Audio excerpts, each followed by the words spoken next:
If there's one thing our planet desperately needs, it's people to be able to connect with their natural world and their heritage. And we try and do that with everything we do here in Tumbler Ridge.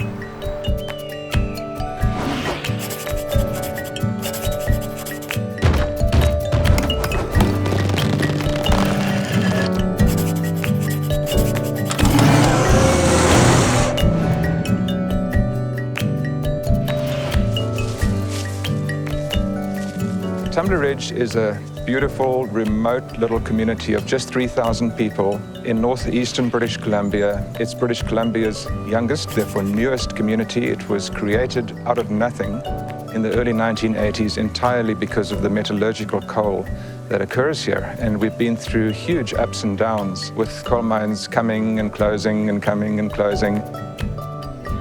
We've got a fairly big UNESCO Global Geopark. It's about 8,000 square kilometers. And there are two arms that have allowed us to get this coveted designation. The one is 100 kilometers of hiking trails that go to these beautiful geological sites, all with a geological story to tell. And the other one is the Tumbler Ridge Museum Foundation with the Peace Region Paleontology Research Center with all the dinosaur and other fossil heritage which we have discovered here. In Tumbler Ridge, we have the Dinosaur Discovery Gallery, and this is where we showcase all of the great fossils that we've collected in the Peace region.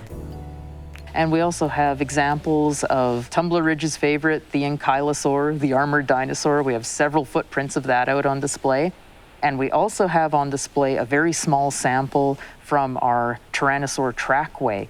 It's the world's only Tyrannosaur trackway, and we have just enough room to fit one of the footprints into one of the cabinets for people to see, and it is a massive footprint. I got involved with Tumbler Ridge as a result of two boys finding a trackway. That led to the discovery of a dinosaur excavation site, the first dinosaur bones in British Columbia. That's how we built the museum, is because of those bones. Everyone was predicting ghost town status for us. It was such a serendipitous discovery, and as a dad, I just realized, maybe the kids have got an opportunity to do something cool here. The public component of the museum is the tip of the iceberg. So the collections is really massive. It is the only type of collection of its kind in the province of British Columbia.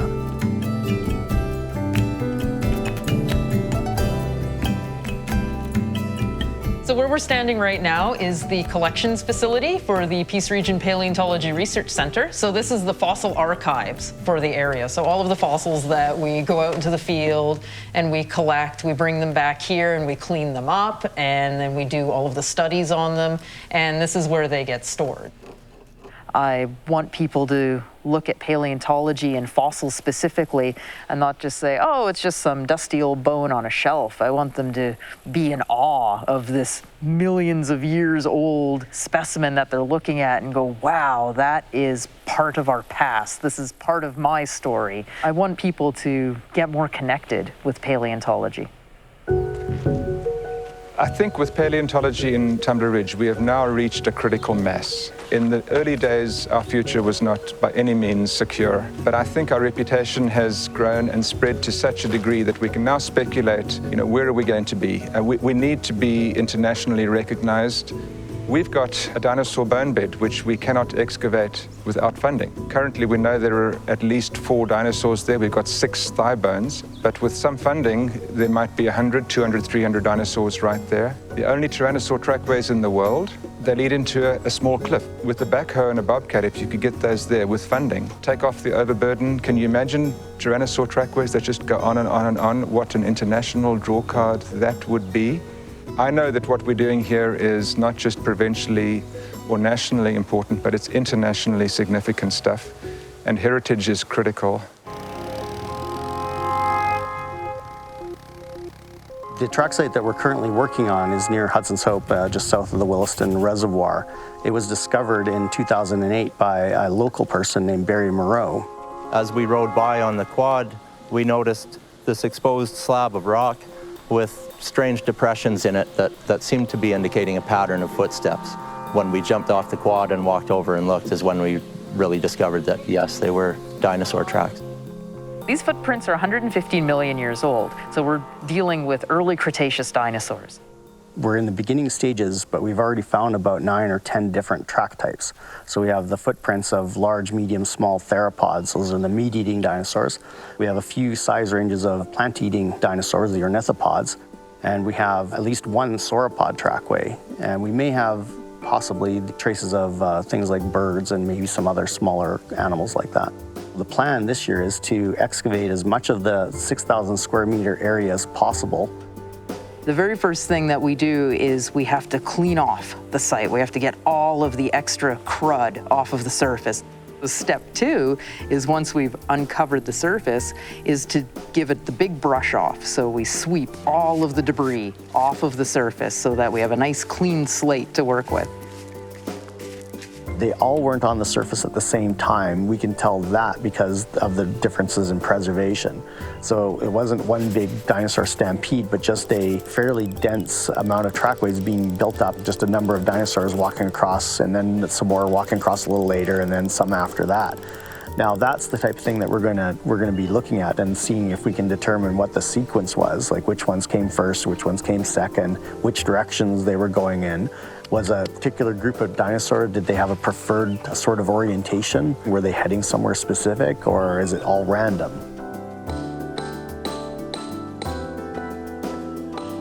For the past week, we've had visitors from many different parts of the world. These are all people who are interested in various aspects of dinosaur footprints, and especially early Cretaceous dinosaur footprints. So we form an international dinosaur footprint team, so we're working on various aspects of the site. I thought when we got here, we'd see 1 or 2 or 3 or 4 footprints, and then we'd be, think this is great. We're up to 800 footprints already, and in the last week, we've exposed, I think a few hundred ourselves. This is authentic dinosaur action. I'm totally blown away. I didn't think I'd ever see anything like this, and just the diversity of different animals that are here, the different types.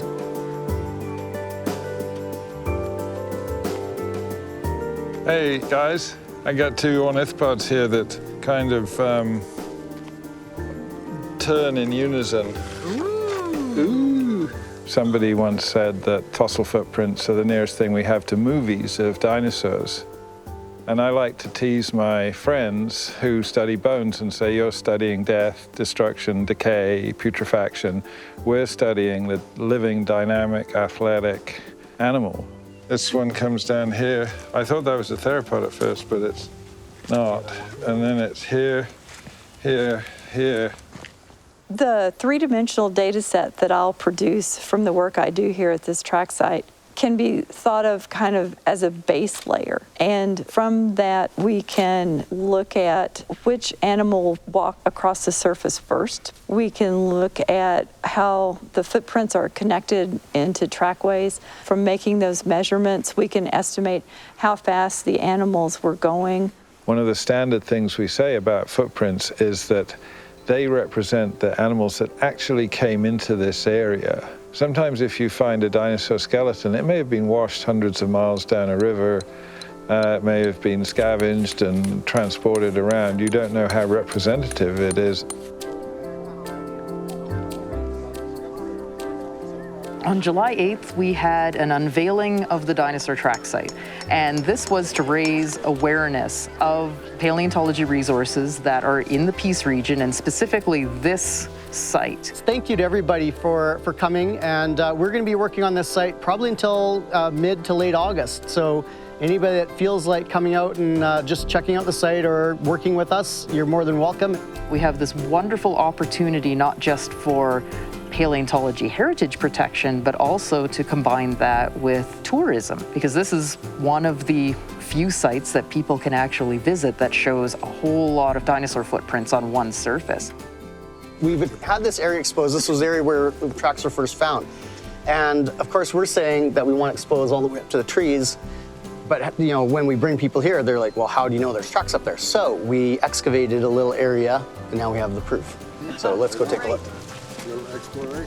With this current track site that we're working on, we're not discouraging the public from visiting. It's not something that we're advertising, but we're quite happy to show them around, and it's nice to see how enthusiastic they are about what's out here. Invertebrates often put carry most of their weight on the inside, on their instep. What we'd love to have happen for this surface is for a lovely building to be put over it, a nice interpretive center, and to have the track's story told, to have wonderful displays inside and be able to share this site with everyone who comes to the area. It's fascinating because these are animals that just aren't here anymore, but they left such a huge impact on our planet. And they were just like any other animal that was around today, all the cougars and the moose and the bears, and interacting with their environment and leading their lives and having their impacts, and just being able to tell their story and be part of preserving them and making that story available to the public. It's humbling and a great honor all at the same time.